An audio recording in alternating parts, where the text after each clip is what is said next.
Magandang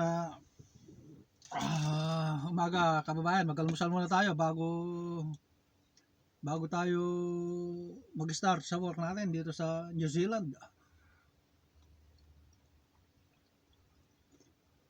Ito, napapanood ko tungkol dyan sa kaguluhan dyan sa Pilipinas. Hindi na natuto yung mga ibang tao dyan.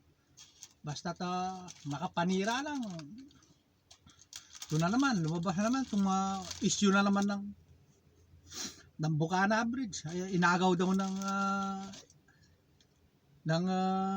administrasyon ni PBBM. Wala naman nagmamay-ari ng Bukana Bridge na yan kundi ang sambayan ng Pilipino. Sa Pilipinas yan. Pumunta doon si BBM para sa inauguration ng tulay dahil matatapos na itong December 2025. Actually,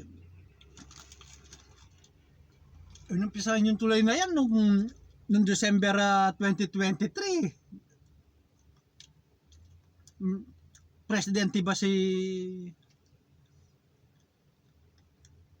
Duterte noon? Wala na, di ba? Actually yan, nung 2010 pa panahon ni Binoy yan. Panahon pa ni Binoy yan na pinag-usapan na yung tulay na yan. At nung 2018, yun, pumasok si Duterte. Hindi rin na nagkasundo sa gusto nilang maging policy dahil lang gusto nila kukunin nila yung 3.1 billion at ang hawak yung mga Duterte boys. Hindi pumayag yung China kaya hanggang sa natapos na lang ang termino ni Duterte, walang naumpisan yan. Ngayon nung pag-upo ni BBM December 2023, inumpisahan yan at matatapos na yung December 2025. Di nyo ba nababasa yun doon sa placard nung ng project kung kanino administrasyon na nagsimula yung tulay na yan at natapos? Yun lang lalong gumugulo lang yung ng Pilipinas dahil sa mga ganyang isyung walang kakwenta-kwentang issue. Kung ano-ano na yung mga